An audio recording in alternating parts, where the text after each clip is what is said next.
Did YNW Melly murder his best friends? Let's get it. As Melly's rapid ascent to fame in 2018 reshaped the group's dynamics, fractures began to form within the YNW collective. Firstly, Melly would have a falling out with arguably the second most talented rapper in the crew, Jay Green, which would cause the old friend circle from Gifford to go through some turmoil.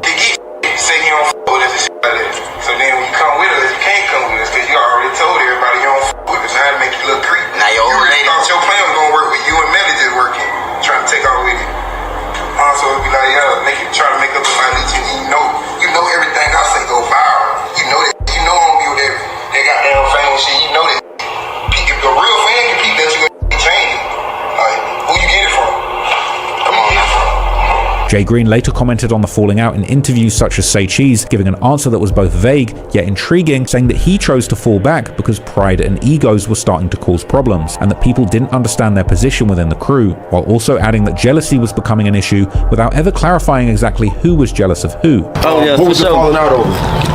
It was just like, it was like pride and ego, you feel me? Like, don't want to do this, don't want to do that, you feel me? It's like everybody want to be the star. Everybody didn't know their position. You feel me? Everybody want to play this other position. Yeah. It's like I don't have those type of attitudes towards, you feel me, that I say I love. If I call you my brother, you my brother. You feel me? I don't got no jealousy or no hatred. No, you feel me? So when I see like that, I like to fall back. Right. So nigga might feel like I'm acting funny, whatever, but I'm just keeping it G. You feel me? I don't want to involve myself in that type of. But the beef between Jay Green and Melly would eventually be solved by the end of 2018. But what Jay Green had said about pride and egos within the crew had at that point already caused a much more serious beef, one that would eventually turn deadly. There are many rumors about what this beef was about, but they all have one person in common, YNW Sackchaser, Melly's childhood friend and one of the key members of the YNW collective. While Melly was undoubtedly the face of YNW, it seems that Sackchaser saw himself as the kingmaker behind the scenes, the one who had built the brand and put Melly on the path to global fame. On his social media, Sackchaser would often highlight the motto, lead never follow, which he had also apparently gotten tattooed on himself. These early signs showing that he wasn't somebody who was necessarily comfortable with simply playing the role of a supporting act. And according to the YNW affiliate Jacoby Mills, Sackchaser was the one aggressively controlling the core group of YNW, including Melly, or as Mills put it, Sack had mind control over them, as he would later tell the police during his interrogation. Sack is a crazy mother. Okay, we've been hearing.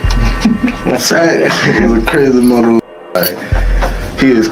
Hey, they look crazy in these pictures. They look like a straight problem, like I said earlier. I don't know what actually happened that day. This YNW Melly murders that, they saying he did, allegedly. I don't know if he did it. I don't know what the paperwork's saying, whatever, but they all look crazy, man. They all in this YNW gang. They all look crazy. That's all. Crazy, like he had mind control over all them. They all, you know what I'm saying? Everything he said they do. You know what I'm saying?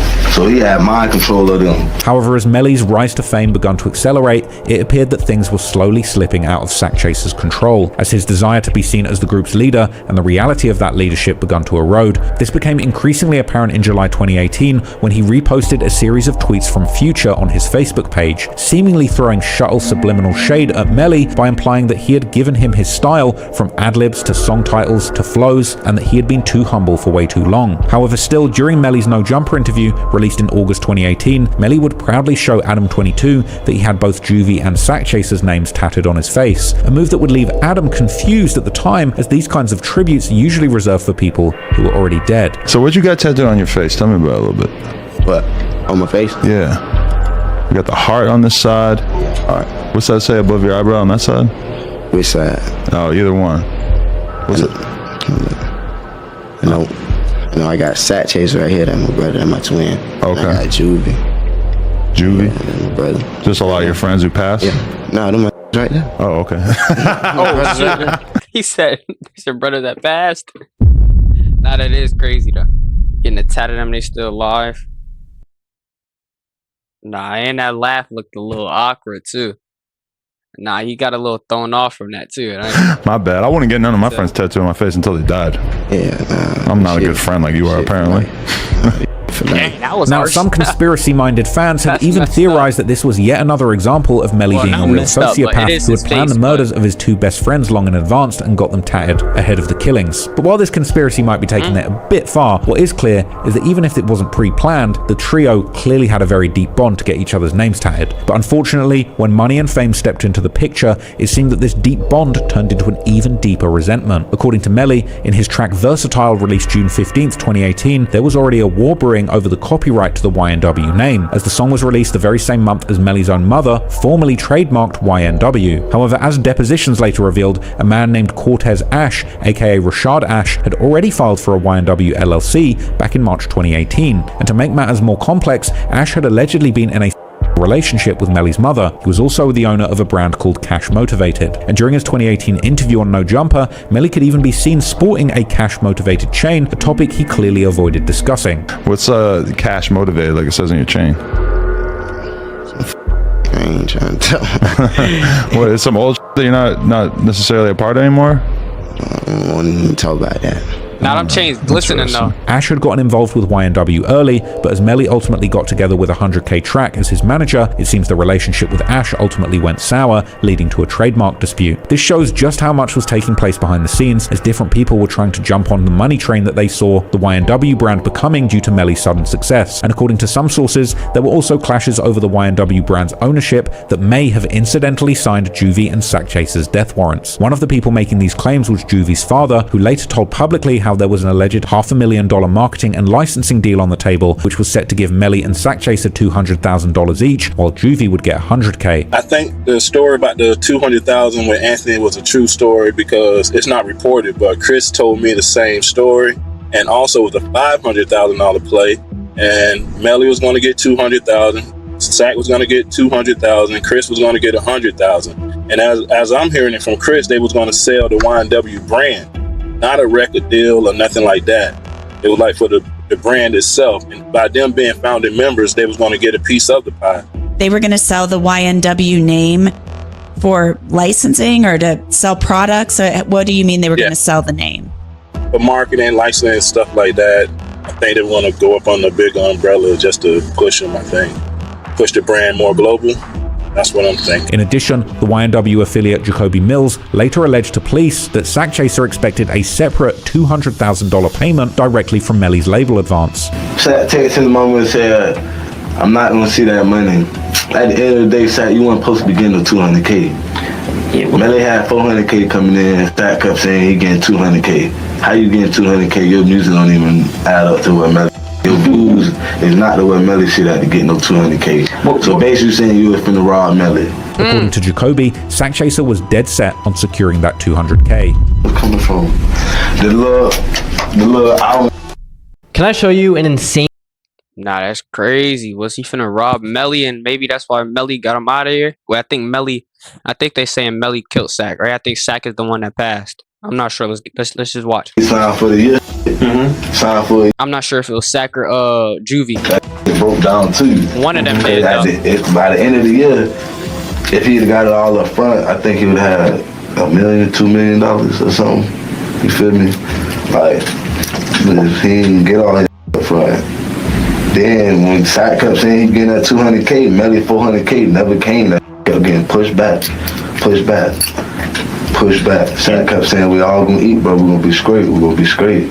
I'm just looking. Everybody else like hell yeah, but I'm like me and my dog Toby looking at Sack like, how you getting $200K? Chillingly, this was also corroborated by Sackchaser's mother, who claimed that her son had called her hysterically only days before his death after realizing he was likely never going to see that $200,000. This struggle for control over the YNW brand's ownership and the group's hierarchy was also evident in text messages sent between Sackchaser and Melly towards the end of August 2018. In these messages, Sackchaser clearly positioned himself as the leader and aggressively pressured Melly to respect this established hierarchy, emphasizing how he and Juvie were the CEOs of YNW, while while Melly was merely the face. He would also accuse Melly of sabotaging his character by making it seem like Melly was a self-made star, while according to Sackchaser, he had given numerous artists to Melly in order to make YNW a real label, and that Melly was nothing without his influence and ideas, with Sack even taking full credit for Melly's musical evolution, claiming that he was the one who came up with Melly's signature melodic sound, saying how Melly had been rapping like Wiz Khalifa before his influence. At the time, it seemed that Melly,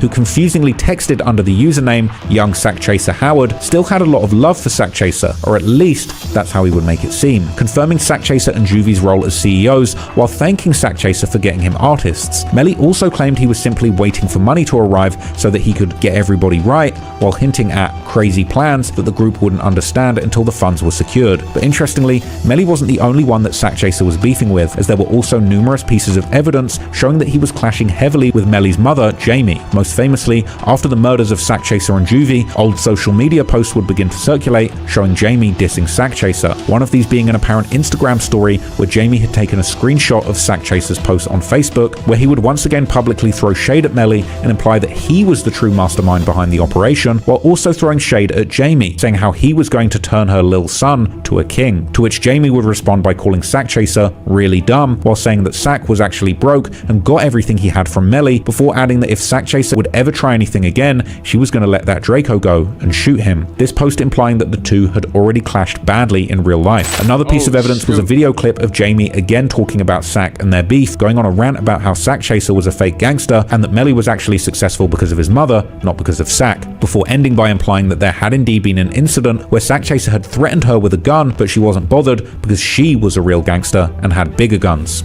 Show me text messages from Sackchaser threatening all her friends and all these people like he's about this life. But I'm saying, like, who the f you ever robbed? Who the f you ever shot at? What the f you ever did? You couldn't even take a weed charge. If you don't sit down and don't ever come for me, because my credentials is real. It ain't even a joke. So don't ever try to come for me, because I don't even play them type of games. Like, what you got that I ain't got? Oh, you threaten me with your little gun? I got big guns. On any day, Melly is my child. And he is gonna be great because he's talented. He's talented because his mom, not because of your flow. Text messages presented during Melly's first trial would provide more evidence of this beef, mostly through text exchanges between Melly and Sackchaser, where Sackchaser would tell Melly how his mom was bad-mouthing him to everyone, and how he was going to expose Jamie soon, with Melly surprisingly taking Sackchaser's side in these exchanges, even participating in dissing his own mother, saying some truly wild stuff, like how he didn't even consider her his mother anymore, calling her the devil, before saying how he didn't even care if they, meaning Sackchaser and some others, would kill her because she wasn't his mother anymore and had sold her soul. However, the first trial, interestingly, never showed Melly arguing directly with his mother, the way his messages with Sackchaser seemed to suggest he was. There is some chance that Melly was never actually beefing with his own mom, at least nowhere near to the extent that he wanted Sackchaser to think. Rather, these messages might have actually been examples of Melly trying to simply play along with Sackchaser in order to appease the tension or even manipulate him. But whatever the case, it seems that the tension between Melly and Sackchaser kept escalating in the months leading up to the murder. And at the end of August 2018, there would be an ominous exchange between the two, where Sackchaser would imply that he felt that Melly was up to something, to which Melly would respond with a long message expressing his frustration, saying how he was done with everything and that Sackchaser and the others could keep the house where they were all living, and that he was going to eventually pay Sackchaser for everything he had done for him in his career, before adding that he didn't want to live in the same house with someone who was constantly thinking he was going to betray them, even telling Sackchaser that he would never hurt him. Melly would then end the message by saying that he just needed some time alone, adding that he would never beef with his day ones, and that he and Sackchaser were so close that they were basically one person, and that if Sack died, Melly would die too. Sackchaser would then respond by saying how something was just telling him that Melly was plotting something behind his back, before once again referencing Melly's mother Jamie, seemingly implying that if the roles were reversed, he would never let his mother disrespect Melly like Jamie had disrespected him. Sackchaser would then send a follow-up message stating that while he wasn't beefing with Melly, everybody would die before he would let something happen to him or his family. Chillingly, these exchanges seem to align with several claims made by their friend Jacoby Mills, who told police that Sackchaser straight up told Melly that if they try anything with him, he's going to get them all killed. Sack was telling Melly, like, if y'all trying to slime me, I get all y'all killed. Jacoby also told that Sackchaser had forced his family to relocate because he had believed that they were targeted by someone allegedly tied to Melly. So I ain't trying to put my people in no danger, you feel me, but... Do you think they'll hurt your family? Yeah, you damn right. They're finna kill Sack family. Till Sack told them to move. Now they don't know where he stay at, know where they stay at. The following month, things would get increasingly hostile as Sackchaser gave Melly what seemed like a final warning, claiming that he could completely mess up the lives of Melly and everyone else forever and that everything was in his hands. Then, only some days before that fateful night, Melly and Sackchaser would allegedly get into a physical altercation, during which the much bigger Sackchaser would allegedly beat up Melly in front of his girlfriend, as told by the father of YNW Juvie in his interview with the Law and Crime Network. Was there any sign of bad blood before your son's life was taken and before Anthony was killed? Or was there any tension there that you knew of? Not with Juvie, not with Chris, but you heard things about him and Anthony getting into like altercations about disputes about money over certain situations, and they got in a fight prior to that, and they said, like, the story that they say Sack beat him up and knocked his golds out in front of his girlfriend, and knocked the golds out.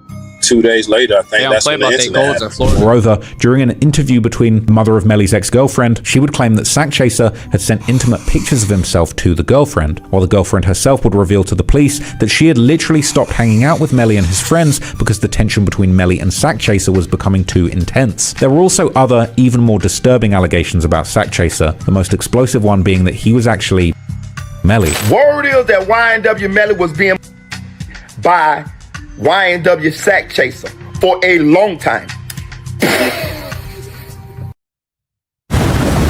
What we thinking, chat?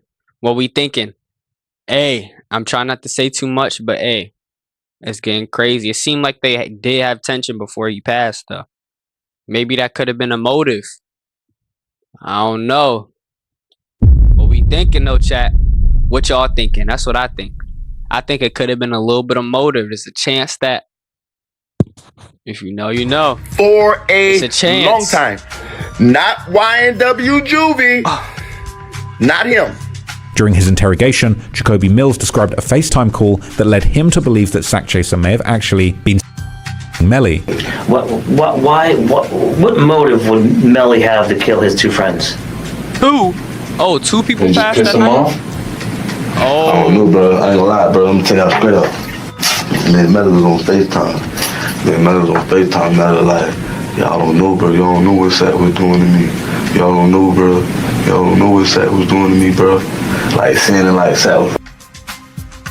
So I'm like, what you saying, bro? What you saying? Like, what Sack was doing to you? Say it. And he don't never say it. Like, he just kept saying, y'all don't know what Sack was doing to me. Do you think Sack was him? I don't know, bro. That's why I'm saying, I don't know what, bro. Like, an adult. I don't know, but like Sack bigger than Melly. Do you think Melly about this? Oh yeah. Sack At face value, this claim seems extremely far-fetched, but it could also reflect a partial reality, possibly representing Melly's attempts to explain to those around him the psychological and perhaps even a physical abuse that Sackchaser may have directed towards him. This was also coupled with rumors that Sackchaser was and having relations with Bortland and Juvie's little sister Chloe, who was reportedly only years old at the time. If true, this could help explain Bortland's alleged motive for assisting Melly in the murders, but at the same time, it complicates the narrative, because it offers little explanation for the killing of Juvie, who under this theory would have shared the same incentive to remove Sackchaser from the picture, although according to some people, this could have been to Juvie allegedly turning a blind eye to what Sack was doing. But overall, unlike with Sackchaser, the motive for Juvie's murder has always been a mystery, one of the only theories being that Juvie was simply collateral damage, who was taken out because he wasn't willing to go along with the murder of Sackchaser. Many have argued that Juvie had to be killed out of fear that he would eventually cooperate with law enforcement, but one of the more compelling alternative theories suggests that Melly and Bortland feared Juvie, not because he might talk to the police, but because of the respect that he commanded in Gifford, and the influence he carried through his ties in the streets with cliques like the 40th Ave Army Gang. That possibility gains additional weight from what followed, as retaliation would indeed erupt in the streets of Gifford after the murders, violence that, as we'll later explore, appeared to be driven specifically by those closest to the YNW Juvie. In the end though, this is all just speculation, but what does seem supported by the facts is that behind the scenes, the conflict between Melly and Sackchaser was reaching a breaking point, which would allegedly finally come to its tragic culmination in October 2018. Let's see. Let's see, man. I forgot who passed. By the fall of things like 2018, the close-knit friend This group is a that had once while fueled ago, chat, like a YNW's decade. rise to fame was irreparably fractured, and what had begun as a brotherhood had quietly decayed into a situation where it was no longer a question of if something would happen, but when. In late October, back in their home state of Florida, the YNW crew headed to a recording studio in Fort Lauderdale called New Era. Allegedly, the tension was also present that very night, and during the later police investigation, Melly's ex, Felicia Holmes, claimed that she had overheard that either Sackchaser or Juvie had actually dissed Melly in a rap during their studio session. Later that night, in the early morning hours of October the 26th, at around 3:20 a.m., they left the studio with two cars, a grey Jeep SUV and a red Mitsubishi SUV, this moment being captured by the studio's security cameras, which showed how the grey Jeep had Bortlen in the driver's seat and Sackchaser next to him, Juvie in the back behind him, and Melly in the left rear seat behind Bortlen. In hindsight, that positioning feels both symbolic and strategic, with the alleged aggressors on one side, Bortlen having control over the vehicle, while Melly being tucked in the back seat with direct aim on both of their alleged victims, while Sackchaser and Juvie were on the opposite side, Sackchaser sitting in the front, still projecting authority and unaware of what was about to unfold. Meanwhile, the red Mitsubishi was packed with their childhood friends and YNW affiliates, including Dontavius Withers, aka YNW Taliban, Adrian Davis, aka YNW Big Bank, or AD, and Jacoby Mills, aka YNW Bobby, and Trevion Glass, aka YNW Fetty. Interestingly, Jacoby Mills would later tell police how he was about to enter the grey Jeep instead, but something or someone had stopped him, according to Jacoby, that being God himself. I'm gonna tell you some crazy. I tried to go get in the car with what's the name of them, because Juvie had to go back inside and get some weapons and whatever. So I tried to go get in that car, but when I tried to grab the door, I got pushed back to the red car, but nobody was there. Who pushed you back to the red car? Nobody. This God. I'm letting you know now, this is God. I did it a second time to make sure I wasn't tripping. So I tried to do it again. That put me back over there to the red car. However, as Jacoby himself would later tell investigators, he's a blood cousin of Bortlen, which paints this rather wild explanation in a different light, as Jacoby would later clearly try and steer blame away from his cousin. In that context, the claim that God pushed him away could also potentially serve as a cover for the possibility that Bortlen had instructed him to get into a different car, a detail that, if true, suggests some kind of premeditation. You don't think Cortland did it, do you? I don't know. I'm gonna tell you straight up. To me, Cortland ain't living like that. That's my blood cousin. Cortland is my blood cousin. Auntie Fina, all that, yo, blood cousin, like. Bortlen not living like that. After leaving the studio, the two-car convoy headed to the nearby city of Miramar, where they had been living together in the Sunset Lakes gated community. At around 3:50 a.m., the red Mitsubishi arrived at the crossing of Miramar Parkway and at 184th Avenue and turned south to enter the Sunset Lakes community. However, the grey Jeep continued towards north, reaching Pines Boulevard and turning west, then turning south on US 27, until reaching the far west of Pembroke Road, a small and secluded stretch of road without streetlights. What unfolded next, and how the group ultimately arrived at this remote location, is still unknown. One widely discussed theory, however, is that Sackchaser and Juvie may have been asleep, leaving Melly and Bortlen with the time and control needed to steer the vehicle somewhere they believe no one would see them. There, about 900 feet or a few hundred meters off US 27 highway, Sackchaser and Juvie were allegedly shot and killed, and afterwards the car, including the dead bodies inside the car, was shot several more times from the outside, before... Wait, so you telling me they all got in a car and then they drove away from their destination that they was going to and they ended up being shot and killed? And then I believe like they try to set it up to make it look like it was a drive-by is what they were saying. I think they actually did that to them boys, man. Now that I'm listening to this video, things aren't adding up. It's getting weird. It could have been a drive-by on the way to the studio or whatever they was going. But at the same time, bro, it's just not making sense. It's not adding up. It's not 2 plus 2 as an equal in 4 right now. It's equaling 7. I'm confused.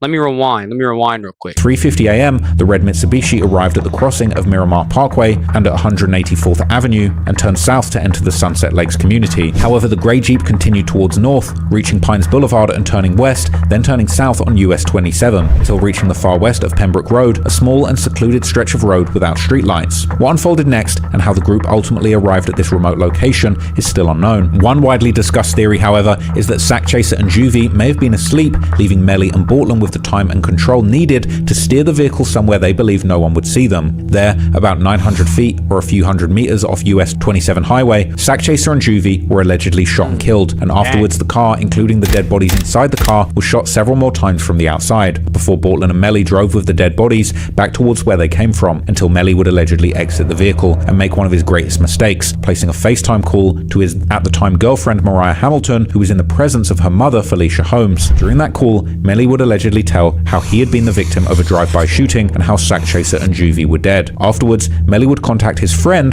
the rapper Fredo Bang, dropping him a pin of where to pick him up. Meanwhile, Bortlen would arrive at the hospital around 3:35 a.m, alerting the medical staff and a police officer that there were gunshot victims in his vehicle. Bortlen was then later questioned by the police, who he told that he had driven from the studio towards the Sunset Lakes when a car pulled up next to them and begun shooting. Bortlen would take the police to the alleged crime scene, but despite the police canvassing several miles of the road, there was zero evidence that any shooting had taken place, nor were there any reports of gunshots coming from the area. And this was only the beginning of Bortlen's story beginning to fall apart like a house of cards. The police eventually got their hands on the security footage from the studio, figuring out that there was a missing passenger that Bortlen had conveniently left out of his story, this of course being Melly. Melly's alleged phone would also corroborate his movements, not only showing that he had travelled in the car driven by Bortlen, but that the car had travelled to the actual location of the shooting at Pembroke Road, where the police would end up finding numerous shell casings that matched the bullet holes caused by the supposed drive-by, as well as two different types of glass that matched the windows of the vehicle. But that wasn't the worst part, because when the investigators took a closer look at the car itself, they quickly came to the conclusion that this had not been a drive-by at all. And the most damning of all,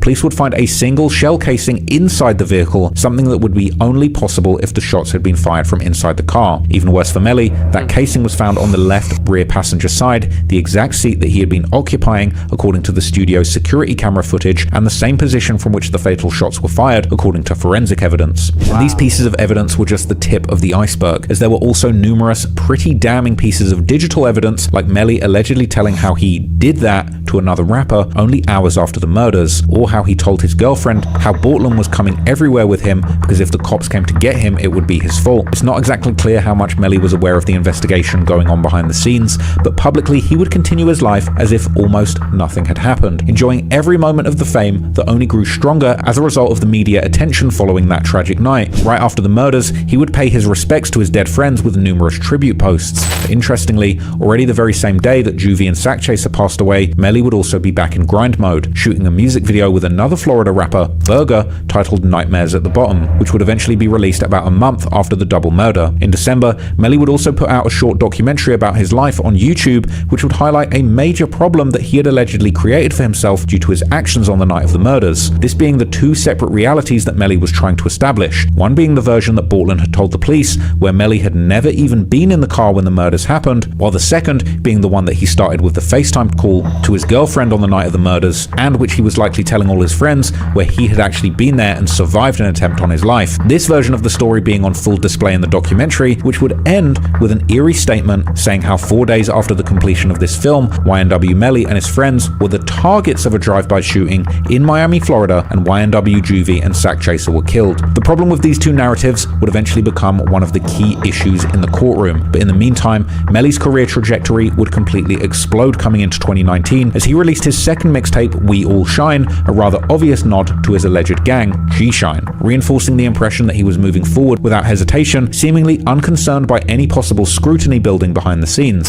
The album itself included the song Mixed Personalities, featuring none other than superstar rapper Kanye West, this song becoming Melly's true breakthrough hit to the mainstream. However, the party didn't last long, because already on the 13th of February, Melly together with Bortlen would be charged with first-degree murders of Juvie and Sackchaser, with the Miramar police coming out with a confident press release on Twitter saying how the duo had staged the drive-by, while Melly would post a message to his fans on Instagram stating his innocence before turning himself in. At their home turf in Gifford, where the news had undoubtedly caused some major turmoil, the response would seemingly come the following year when Bortlen's dad was shot several times, landing him in critical condition. A suspect was soon arrested, turning out to be 18-year-old Travion Banks, a childhood friend of YNW Juvie, who had actually made music under the name YNW AG Trill Hill, AG standing for the 40th Ave Army Gang that Juvie repped even before YNW, and the local news would report how the police had considered the shooting to be a retaliation for the murders of Juvie and Sackchaser. Meanwhile, on social media,